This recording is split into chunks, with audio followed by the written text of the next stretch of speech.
And more importantly, it's a nightmare for me Mm-hmm. because the Lions lost to the Seahawks again. That's true. And I have 3 takeaways from this game. Okay. The defense can get pressures, but they But cannot get sacks. Geno mhm. Smith apparently is made of butter because nobody can tackle him. There was at least 2-3 times where we could have had a sack, like a drive-killing sack, or at least a drive-inhibiting sack. But And we just couldn't do it. And yeah, it's like Aaron Glenn, defensive coordinator, I love the guy personally. He seems to really like the game. Players want to sure, play for him, sure. but if we have another bottom tier defense this year, after adding talent, and we'll talk about some of the drops we've had because sadness and sorrow. Well, But we, on paper, going into this game, had a much better defense. We should not have given up 37 points, especially given Seattle's O-line was worse and it was already bad. And we got 1 sack. And it was Alex Anzalone coming like a bat out of hell, saving a play because Geno Smith decided he wanted to play hero ball. yeah. It's just, it was frustrating. It was frustrating.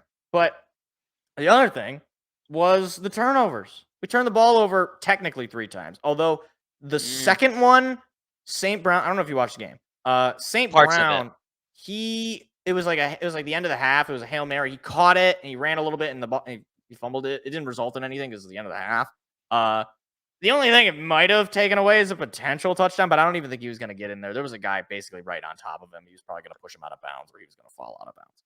But either way, the turnovers just utterly costed us. I mean, the first play of the second half, we had the ball and Dave Montgomery gives up a fumble. And I saw that live actually. At that point, the swing of the game, I was like, oh my gosh, here we go. We had the opportunity. We had the chance. If we just drove down the field, we ate away 5-7 minutes of the third quarter, and then we score a touchdown. You know, you're up 21-7 in the third quarter. They're playing basically like, hero ball, right? They're trying to just sling the ball down quickly. Down to DK. It was frustrating because Jared Goff as well threw a pick 6. He hadn't thrown an interception in like a billion throws. And he just happened to do it. And he also happened to do it last year. And that was also basically the play that sold the game for us. Like that, the turnovers for me are what give me some level of solace for the team. Because, we secure the ball better. And the shift of the game is completely changed. I mean, we turned the ball over again, technically 3 times, and we still took it to overtime. That's still pretty impressive. That just goes to show just how good our offense is. The other thing to note is we went for it on 4th down a lot. And I don't hate Dan Campbell. Now, here's the thing. I don't hate it. Okay? The only one that I was like, I don't really see why we're doing this is going for it on 4th down at our own 40 when it was like 4th and 4 or something. Yeah. I was like, a little out there. I didn't really, and I'm not, I don't like why did we do this? Why, like, we should have done, because it's shoulda, woulda, coulda. It's, no counterfactual ball. If we would have done this, then we would have won. Like, we don't. No. It's like if we would have kicked the field goal. Well, we don't even know if we would have made the field goal. Did you think about that? Like, I mean, like there's any number of things could have gone wrong. So I just don't. I can only talk about what actually happened. And it's true. I think looking at. Let me see if I can pull the box score. I don't actually have it. Let me see if I can find it very quickly. NFL home. TikTok. Here we go. Box score. You got it. Team stats. I think we went. So we were 1 for 3 on 4th down. That's not. So that's not awful because we only went for it 3 times, but it's just not like right. It's not ideal. And I mean, look, the other thing that I want to take away from this game is the way I see this. This is 2 pretty good teams playing, and one team's got to win. Yeah. Like, you look at the total team stats. I mean, we had 418 total yards to their 393. We had 25 first downs. They had 28. I mean, it's even. Obviously, we both scored over 30 points. It went into even overtime. The entire game, right? Yeah, like it was back and forth. And, the team that made the mistakes is the team that lost, and we made the mistakes. Correct. Now, the loss in and of itself wasn't happy about. But everything started to fall apart as news came. So it started with, I think it started with this. At least I put it in the notes first. James Houston, I believe that was suffers first. a fractured ankle, out 6 to 8 weeks. I was like, great.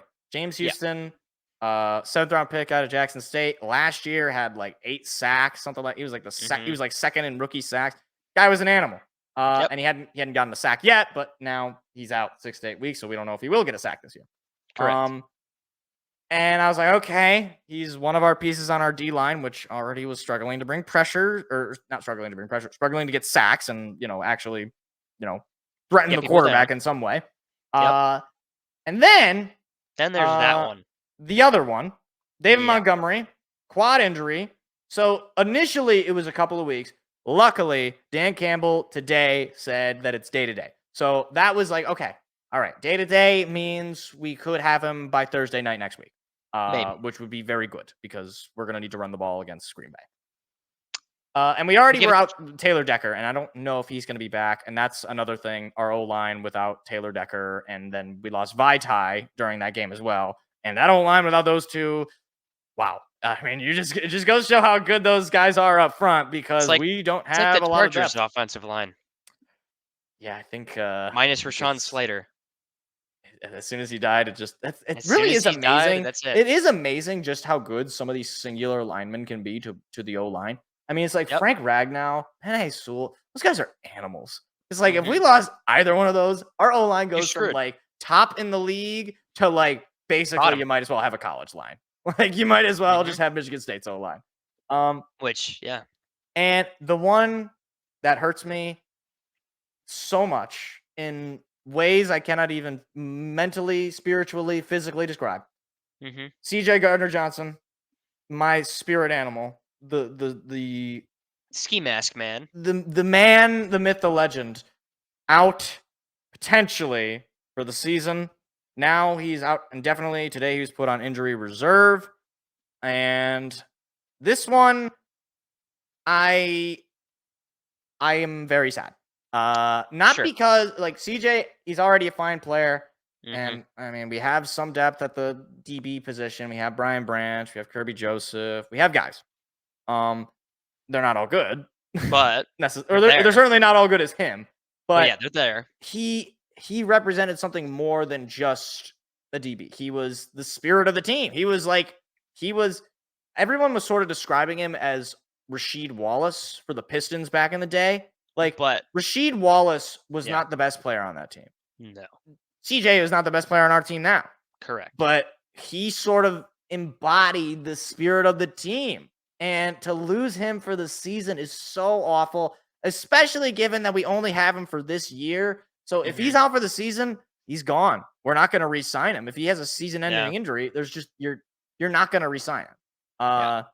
And hopefully it's not. And if it's not, then we can bring him back. And you know what? Even saying that, if it's a season-ending injury, and if he really wants to be here, and he really wants to make an impact, hey, he's got a resume of work. I'm willing to take him back. And maybe not for it could be the same deal. I'm sure he'd be okay with that. I think he would. If he wants to play there, yes. Right, exactly. And I guess it's just a lot of people right now in the Detroit, Michigan sports area. A lot of people are putting the panic mode on. Out of 10 right now, my panic is about a 4.5 because we could have been 2-0 for one, and we lose the game because defense is not looking good. Have all these injuries, and so now that Atlanta game, which initially might have seemed like a wash, is now going to be a little concerning.